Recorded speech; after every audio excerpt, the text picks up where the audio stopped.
Oh, it's getting interesting in England's and Ben White's narratives. We're going to talk about the latest update regarding the Arsenal fullback, not the England fullback, and plenty more, including injury updates for both Arsenal and Manchester City, and an interesting switch up for the North London derby. This is the Arsenal News Show.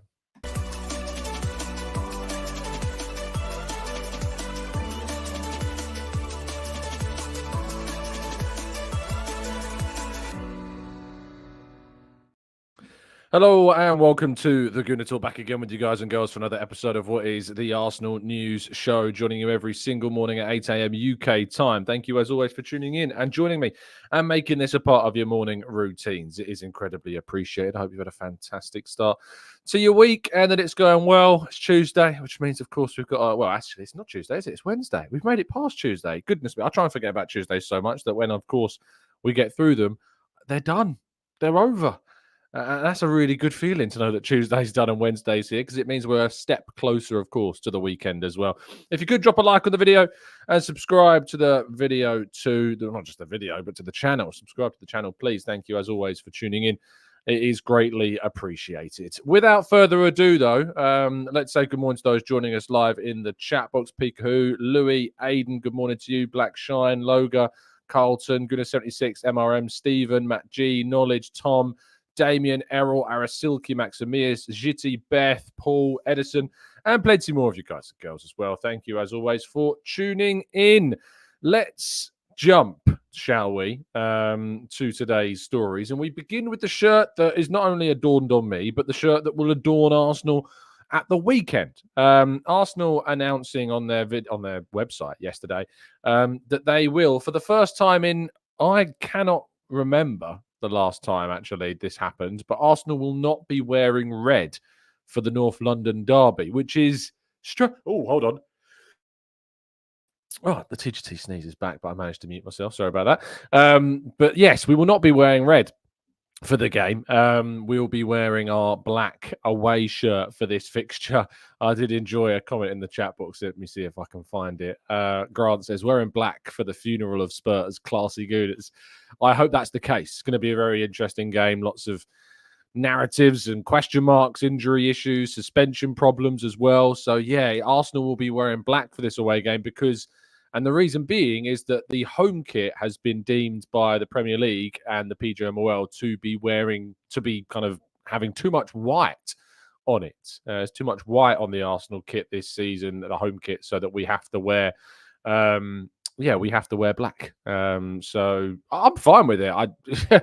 I'm quite intrigued to see how it goes down. But if anything, like Arsenal wearing red and white against the Spurs is white and black sometimes, I think that this might in some ways help us out. I guess we'll have to wait and see. Odegaard, meanwhile, was indeed spotted in the vicinity of an airport with crutches being used to help him back onto a flight to the UK to return to Arsenal. He didn't need the help of the crutches to get up the stairs of the plane, but he's obviously not got a boot on that ankle. I imagine that it's rather swollen at this stage, but he's not in any kind of protective boot at the moment. It's still very difficult to have any kind of indication about how serious this is and what we can ultimately expect from in terms of a return deadline. But it shouldn't be to anyone's surprise that he's currently on crutches at this point in time. All they'll be doing is doing absolutely everything they can to maximise the recovery of that ankle.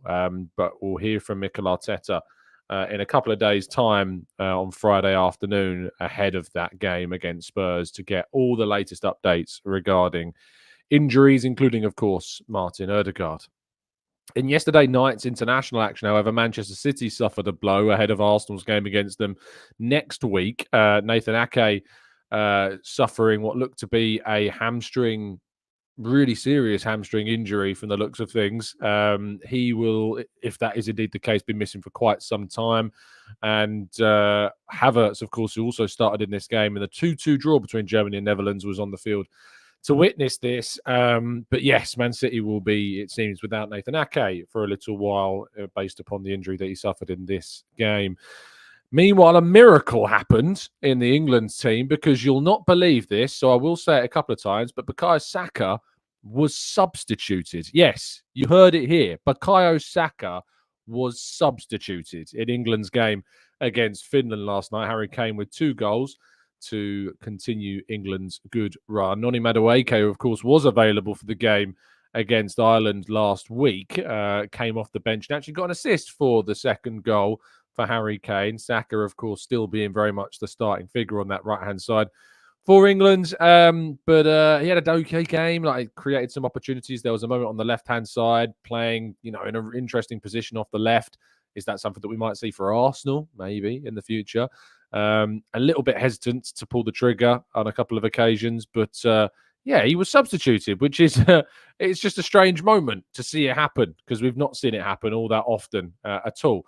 But sticking with England before we go to a couple of last international stories, the big main headline of the day is, of course, that Lee Carsley, the New England interim head coach, has said that they have not spoken to Ben White because he is supposedly asked to not be contacted. So, reading you the quotes that were from last night, he says, "I've not planned to, no," when asked if he was planning to speak to White before the next round of England games.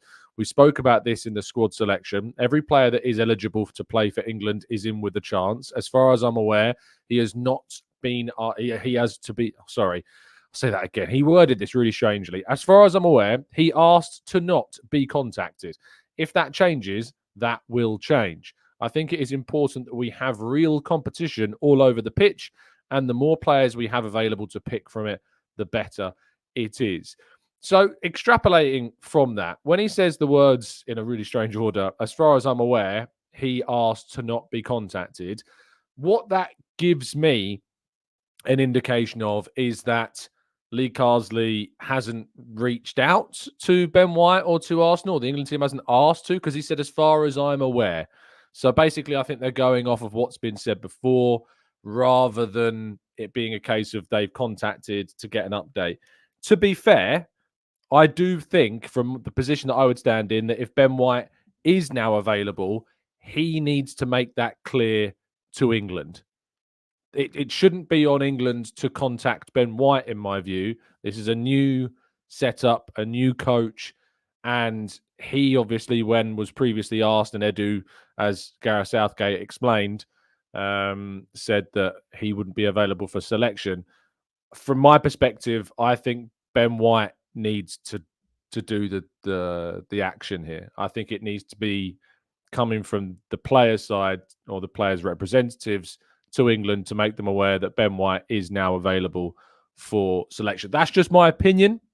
I think that it needs to come from Ben White's side. It's Ben White's decision himself to take him away from the England setup. It's his decision to say that he doesn't want to be considered for selection. So therefore, it can't be a case of England just keep on messaging and saying, "Are you available now? Are you available now? Are you available now?" If he has made the decision himself, it needs to therefore be him that, in my opinion, turns around to England and says he is now ready for selection. And if he's not done that yet, then I think I've come round on the view that I don't think that Lee Carsley has done necessarily anything wrong really here.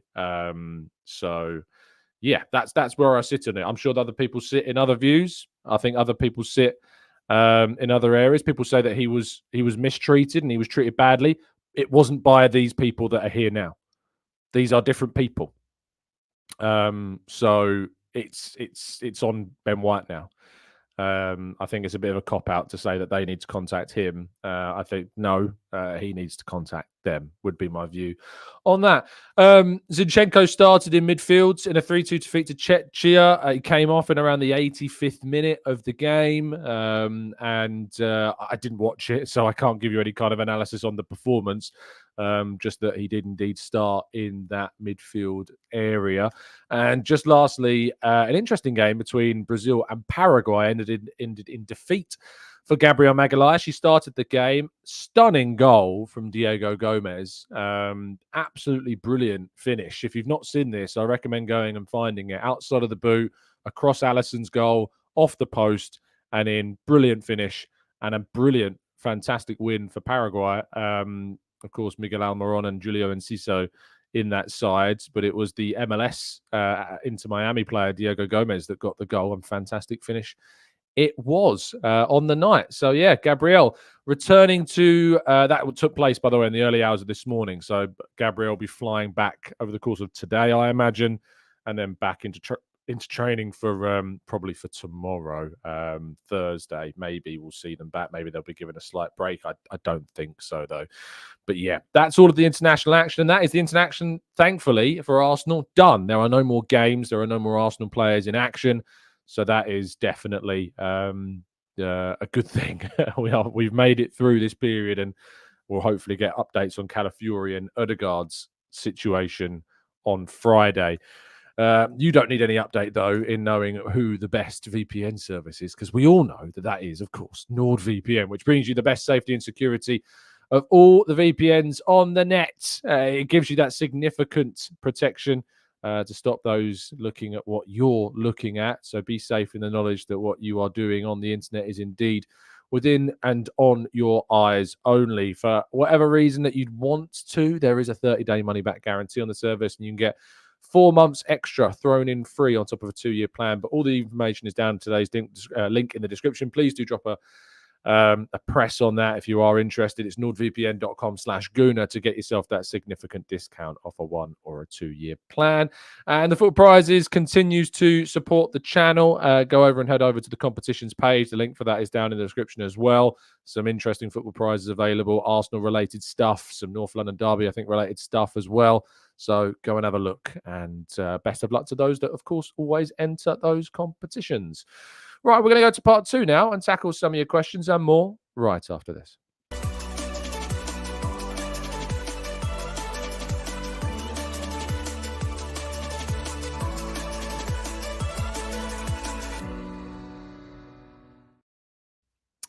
Okay, this is part 2 of the show where we jump into the chat and tackle some of your thoughts and some of your questions. If you use a little capital Q, it does indeed help them stand out, and I can go through as many of them as possible. Just quick thing, there are a couple of things actually to talk about just before I go into the questions. The first one is that available for you on the Football.London website this morning is an interview that I did with Theo Walcott yesterday, which is available for you to read. I'll leave a link to that down in the description and just put it into the chat box as well this morning. But we had, with Theo being a brand new part of the match of the day lineup for next season, I spoke to him about replacing Ian Wright, of course, and how he sees his view of a career in punditry. But we also spoke about Martin Odegaard's injury. We spoke about Ethan Nwaneri. He mentions Raheem Sterling, and we talk about what it's going to be like for Miko Marino playing catch-up after missing pre-season and, of course, then suffering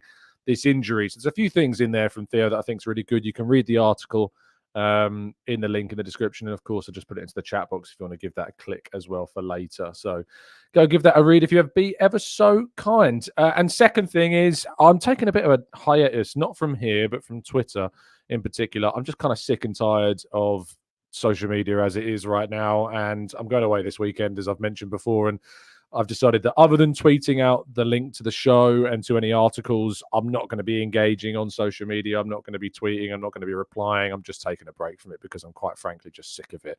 It's a horrible platform that is sadly an absolute necessity in my line of work, that I need it to be able to do what I do. But I also think I need to take a step back from it and break from it because it's just a horrible place full of really horrible people. Not all of them, obviously, but there's just too many people out there that sadly are just being allowed to run free without any consequence and saying some pretty terrible things. So, yeah, taking a bit of a break for it is important. And as I always tell you, you know, if you need to take a break from anything after Arsenal lose games, if you need to take a break from the channel, take a break from football, look after yourselves, people, and make those decisions so that you can help yourself as much as you can, which is what I'm trying to do. Anthony says, Tom, should we go for Rabiot, a free agent now, as Odegaard could be out for a little while? It's like Arsenal players are dropping like flies at the moment. Sambi and Vieira injured as well. I mean, Sambi and Vieira obviously on loan, so we can't use those, but Odegaard's being injured. Rabiot's not an Odegaard player. Rabiot is a box-to-box midfielder.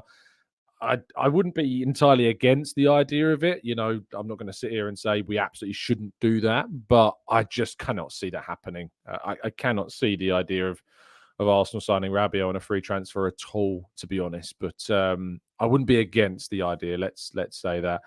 Maximus says, "Hey Tom, any idea how Partey performed for his country? I'm happy he got some minutes there." No, again, I didn't watch Ghana's games, so I don't know how he got on. But just having a quick look at their results, they played on Monday, a 1-1 draw with Niger, and Partey started that game, played the full game in that one. I don't see any other games that they've got on here. Just having a quick double check to check I've not missed that. Their next game is on the 7th of October. I think he might have also played on Thursday. Let me just check. Yes, he started and played the full 90. So he's played 2 full 90s. I mean, if there is a player that you think needs to play 2 games, it's probably Thomas Partey, to be fair. So to see him get through those 2 games is probably a positive thing. Touch wood. Steve says, Tom, even with the potential players missing, I still think we have enough left to win. Oh, without question, Steve. Of course we do. Of course we've got enough. By the way, I'll be doing a preview show tomorrow. Just a heads up on that. Our preview show will be tomorrow evening, because on Friday I'm traveling over to Ireland. So yes, tomorrow evening I'll be putting out a message to our Discord server for who would like to come on for that, but it'll be tomorrow around 5 o'clock will be that one. Daniel says, do you think Ben White has an issue with the FA? Probably the way that probably the way they put Southgate ahead of Ben White's welfare. It's difficult, Dan, to know, like, without knowing much. And it's not something that I'm too keen to really speculate on at all, because we don't have all the information. From what we have heard from the Athletics reporting, is what seems to have happened is that he was kind of stood up in front of a lot of his teammates and he didn't take too kindly to that, which isn't great. And certainly I think Ben White's within his rights to pull out of any England camp he wants to, and to be made not available for selection if he wants to. That's his decision and he's entitled to make it. At the same time, I think that if he does want to return or be considered for selection, he has to make that decision himself, and he has to make the England and the FA aware of his decision to now be made available. So it can't be on. You can suggest that England could show some goodwill by asking, but there's no benefit really to just keep on asking. It's on Ben White, I think, with a new setup. Gareth Southgate's gone. Steve Holland, I think, is gone. They're all gone. All the people that there were reports that there are any issues with are out of it. So let's wait and see what happens. The Big Bang says, what do you think about Ethan Waneri, Miles Lewis-Skelly, or Salah Ul-Adam Hand replacing the injured Odegaard? I don't think Salah Ad-Din is going to be anywhere near the Arsenal first team, really. I just can't see that.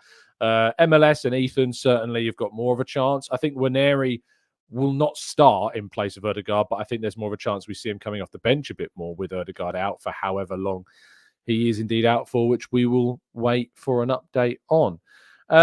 Freddie says, how did you get to play on the carpet? It was a media day. So at the end of the season, usually happens every year. Arsenal invite anyone that's been working in the media for the course of the season at Arsenal. And sometimes, I don't do it every year, but sometimes they do it. And you get a call up. It's a cool experience. I didn't get to do it this year because I was on holiday. But last year it was a great experience. Rob says, updates on the injuries. Jesus' return date. Has Moreno's injury ever been 100% confirmed as a fracture? Tomiyasu, Tierney injuries and return for them. Haven't had a complete confirmation on Moreno's injury at the moment. Tomiyasu, don't have an update on him yet. Well, as I say, we'll hear from Arteta on Friday. Injuries, Rob, are impossible to get really kind of insight on. The club do not like giving updates on injuries at all. The idea of giving any information to opposition teams about our potential selection, potential lineup for those games is really not what they ever want. So whenever you ask a question to any of your contacts, often it comes back as, we're not giving any guidance on that, which is completely fair enough. Pedro says, do you think Saka could play in the 10 role with Jesus and Sterling out wide? Of course, Martinelli and Trossard are also available as well. I think there's definitely scope for Saka to play more internally, but I'm not sure that I would personally choose that.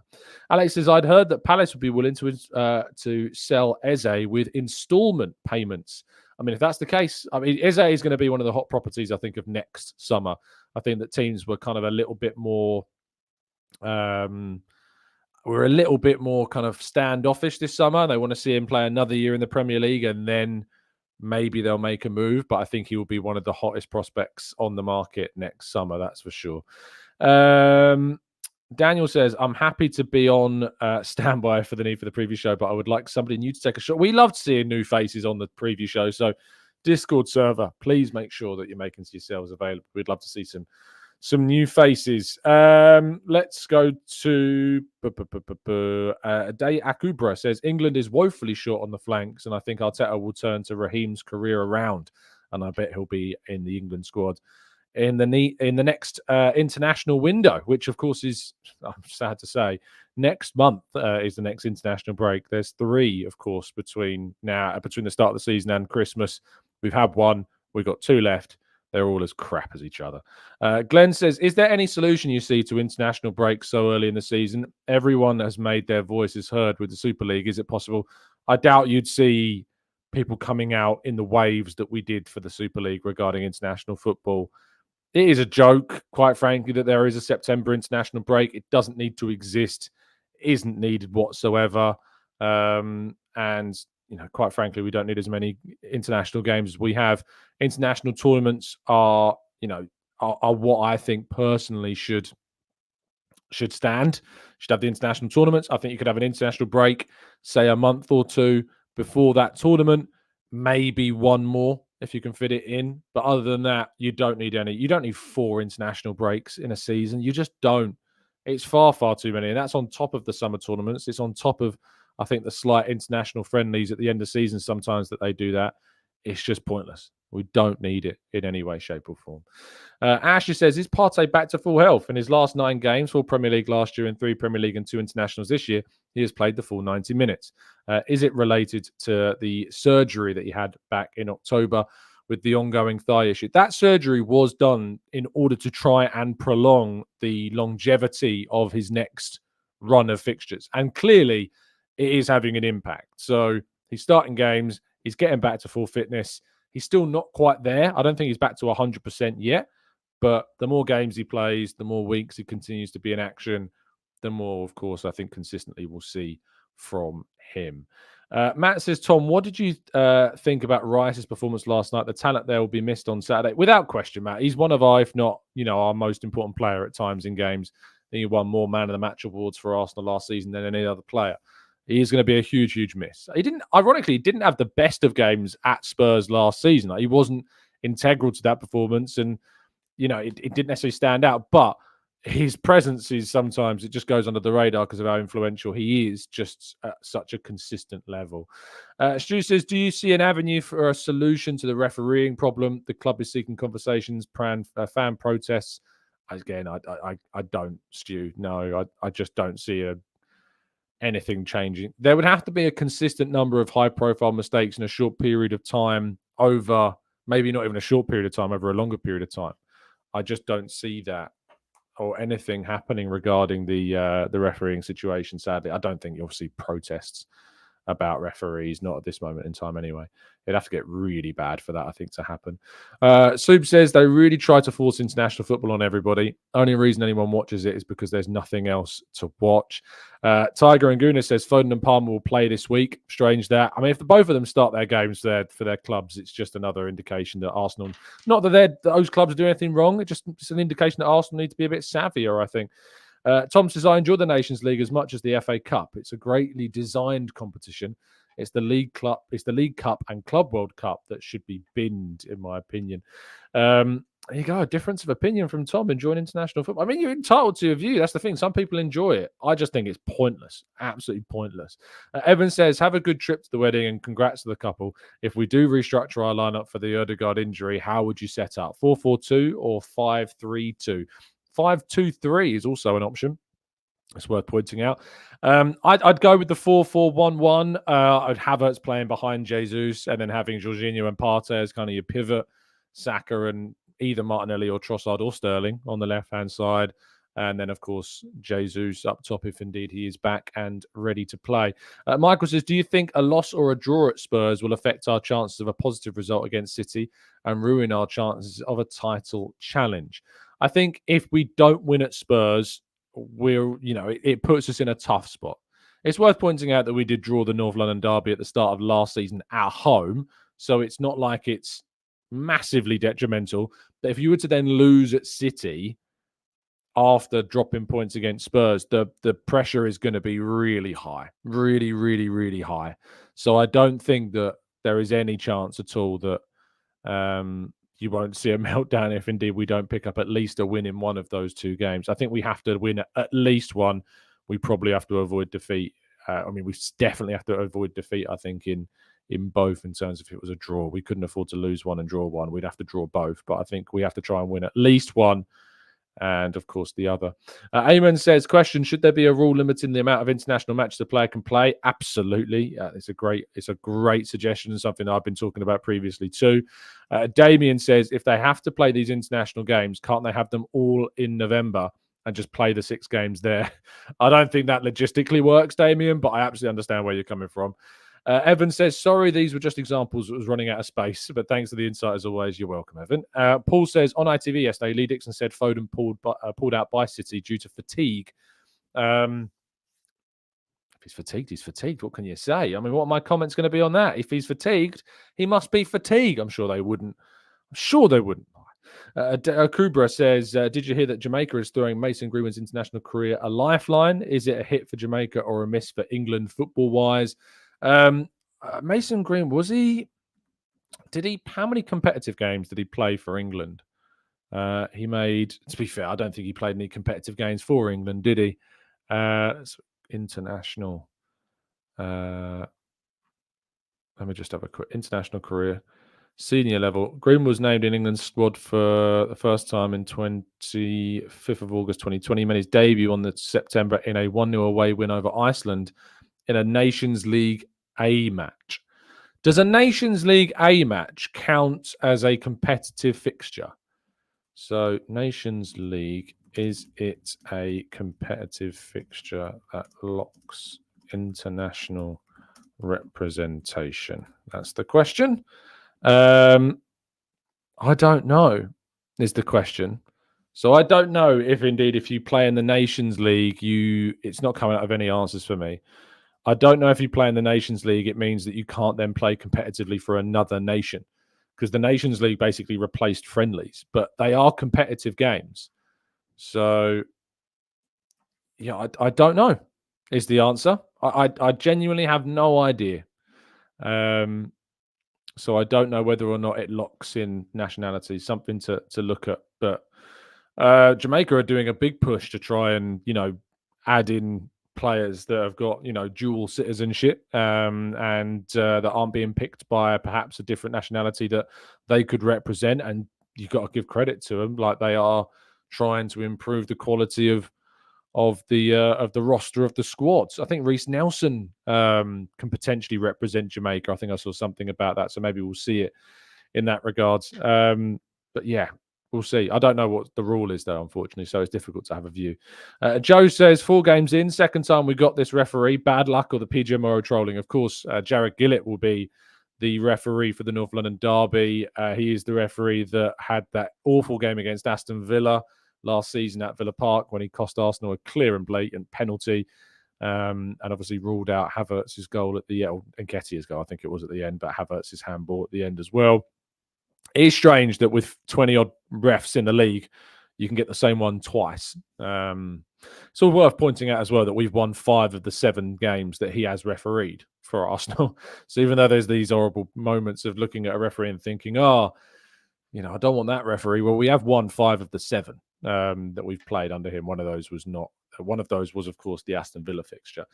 Rob says, what did you make of the key match instance panel? 100% agreeing with Kavanagh's decision against Rice. That was clear and deliberate and impactful. It's a gentle touch, but the referee has no choice.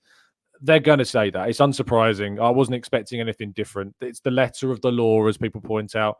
He's touched the ball. He's delayed the restart according to them. It's all a load of bollocks. You know that. I know that. I don't want to see players of any team getting sent off for that. And frankly, it's the rules that need to be looked at. But that panel was always going to agree with the decision because, by quote, the letter of the law, that's what has happened. So, but we shouldn't be seeing people sent off. I don't want to see players sent off for that. He shouldn't be sent off. It's a stupid refereeing decision because the referee, in my opinion, should be using common sense. Shouldn't be sending him off for that. It's absolutely Ridiculous. Evan says, damn, you're on some rapid fire tonight. Do you think Zinchenko at left back with Timber in the 8th position against Bolton would be a good switch? I think that if we are going to see Zinni in midfield, the Bolton game is the most likely one that we will see. I think Calafiori will probably start that game. I think Waneri should start that game. Sterling will probably start that game. Players that are on the fringes right now, Kivior, of course, as well. Tomiyasu could be back for them. We'll have to wait and see. So, yeah, there's going to be opportunities for a lot of different players to play, I think, that game. Tiger and Gooner says it was good to see Saka only for 65 minutes. If that was Southgate, he'd have played the full game. Maybe he would, maybe he wouldn't. It's difficult to think that he wouldn't, though, wouldn't it? Big Bang says if the letter of the law is then the free kick should be retaken because the ball was still rolling. I mean, of course, but Veltman never made contact with the ball, so technically he never took a free kick. But obviously we know that players kick balls away all the time, aren't punished for it. It happens on a weekly basis. They aren't punished. Rice was punished. It's the letter of the law, but it's just a lack of common sense, really. Adyeri says, I would back Paul Mitchell and Eddie Howe for Newcastle United and Darren Eagles sacked from Newcastle now and bring back Amanda as CEO. I think it's interesting, the whole Newcastle situation now and what's going to happen with that club in the future, how long Eddie Howe's going to stay. He was my pick to be England's new manager, and it'd be interesting to see if that happens in the future. But yeah, for Newcastle, he's done a decent job, but this season, if he doesn't get back into Europe, I think it could be curtains for Eddie Howe. Couple more just before we wrap up. Grant says it looks like Rabiot could be going to United. Another flop inbound. Damien says, playing devil's advocate, if Kavanagh didn't issue the second yellow card, is there a chance that he'd get punished by his bosses? I mean, how many times, Damien, do players kick the ball away and not get punished? Does that mean he's going to get punished for not booking Joao Pedro earlier on in the game? It's absolutely mad, isn't it? Absolutely crazy. Anyway, I think that'll be it. Thank you so much, as always, for tuning in. Appreciate your time. Just another heads up. Please do drop a like. Help us on our way to 1K every day. Please do as well go into the link in the description to check out my interview with Theo Walcott and read that over on the Football.London website. A video version will be available at a later time. But please do go and read that. It's definitely worth 5 minutes of your day just to give that a read. So the link is in the description if you want to go and give that a check out. If you're listening on catch up, you need to hop over to YouTube or just go and type in Football London Tom Canton. It's the latest article on that website at the time of recording. Thank you for listening. Have a fantastic rest of your day. Stay safe, stay well, stay happy and respectful. And as always, up the Arsenal.